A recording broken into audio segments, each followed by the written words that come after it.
Mic ఇవ్వండి. అంటే మేము రిలాక్స్గా అతిథి దేవో భవ అంటారు కదా, అందుకని మేము మిమ్మల్ని ఏదో ఒకసారి వాళ్ళకి హాయ్ చెప్పరా మీరు అటు. ఓ నేను నుంచుంటానని మీరు ఫీల్ అవుతున్నారా? అక్కడ నేను నుంచునే ఉండాలిగా, పర్వాలేదు. యా. సో ప్రసన్న కుమార్ గారు, విత్ యువర్ పర్మిషన్ నేను ఆయన కొన్ని క్వశ్చన్స్ అడుగుదాం అనుకుంటున్నాను. ఓకే. సో వైరల్ క్వశ్చన్స్ ఇవాళంతా వైరల్. మీరు ఏదో కాంటెస్ట్ పెట్టారు కదా, చెప్పకపోతే 5,000 ఇవ్వాలి. యా 50,000 ఇస్తాను, వదిలేసి నాకు ఏం పెట్టకండి. కొంతమంది దగ్గర మేము డబ్బులు తీసుకోవాలనుకున్నాం, మేము అంత డబ్బు మనుషులం కాదండి. సో ఆయనలో ఉన్న ప్రేమ కూడా మీకు కనిపిస్తుంది కదా. యా. సో క్వశ్చన్స్ ఏంటి అంటే, ఫస్ట్ మిరాయి సినిమాలో ఒక పాన్ ఇండియా స్టార్ నటిస్తున్నారు అని చెప్పి మాకు న్యూస్ వచ్చింది. ఎవరు ఆయన? ఏమైనా కొంచెం చెప్పినట్టు హింట్.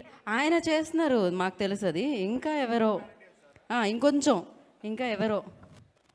మీరున్నారని తెలుసు, మనోజ్ గారు ఉన్నారని తెలుసు, ఆయన ఎవరు అని, ఎవరో చెప్తారా అని.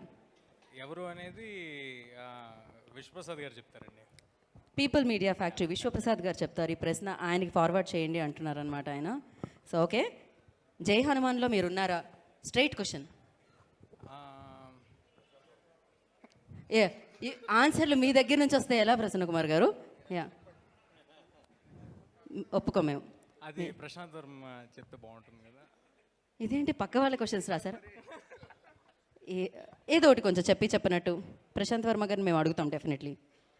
ఏమంటారు మీరు? ఏంటిది? జై హనుమాన్ అను అది తను అనౌన్స్ చేస్తే బాగుంటుంది అంటే మీకు అర్థమైంది కదా. అనౌన్స్ చేస్తే తెలుస్తుంది అన్నారంటే అర్థమైపోయింది. ఈ మాత్రం హింట్ ఇస్తే చాలా అల్లుకుపోతాం మనం. అండ్ ఇంకొకటి వైరల్ కంటెంట్ కదండి మనది. సో ఏదోటి కొంచెం మేము అడగాలి, వైరల్ అవ్వాలి. ఏంటి మరి మీరు నెక్స్ట్ టైం ఐఫా హోస్ట్ చేస్తున్నారా? ఆ డౌట్ ఎందుకు వచ్చిందండి మీకు? అంటే ఈ మధ్యకాలంలో మీరు హోస్ట్ చేశారు, స్టేజ్ మీద మేము చాలా ఎంజాయ్ చేసాం. తర్వాత సోషల్ మీడియాలో కూడా చాలా ఎంజాయ్ చేస్తూ ఉన్నారు. దానికోసం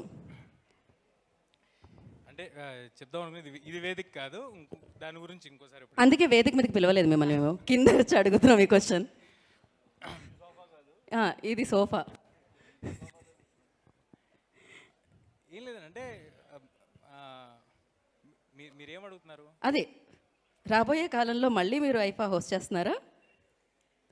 తప్పకుండా చేస్తానండి, ఇంకొక మంచి అవకాశం.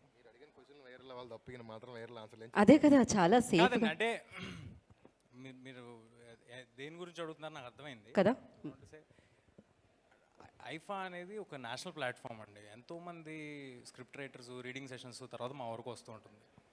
అండ్ మోర్ ఓవర్ ఏదైతే చూసారో అది ఆ క్లిప్స్ అన్ని కట్ చేసినాయి. ఫుల్ వీడియోస్ ఉంటే ఎవరికి చూసుంటే అలాంటి ఉద్దేశం ఏం రాదు. బట్ అయినా అవి రానా గారు క్లియర్గా నా మీద వేసిన జోక్స్ అందరికీ అర్థమైంది కాబట్టి it was taken in a fun way. అది నా మీద వేసిన జోక్స్ కాబట్టి.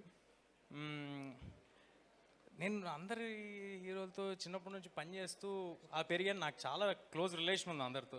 ఎందుకు ఎవరినైనా లో లైట్లో అలా మాట్లాడదామనే ఆలోచన కూడా నాకు ఎప్పుడు రాదు. It is a clear misunderstanding అంతే. మీకు వచ్చేసింది కదా, మీకు కావాల్సింది. ఎస్, మాకు కావాల్సిన క్లారిటీ వచ్చేసింది మాకు. అదే నన్ను వదిలేసేయండి please. Thank you so much. And yes, ఎవరిని ఉద్దేశించింది కాదు. ఆ వేదిక ఇందాక చెప్పారు, దాని వెనకాల చాలా ప్రాసెస్ ఉంటుంది అని చెప్పి. థ్యాంక్ యూ తేజ గారు, thank you so much for your cooperation. And ఇప్పుడు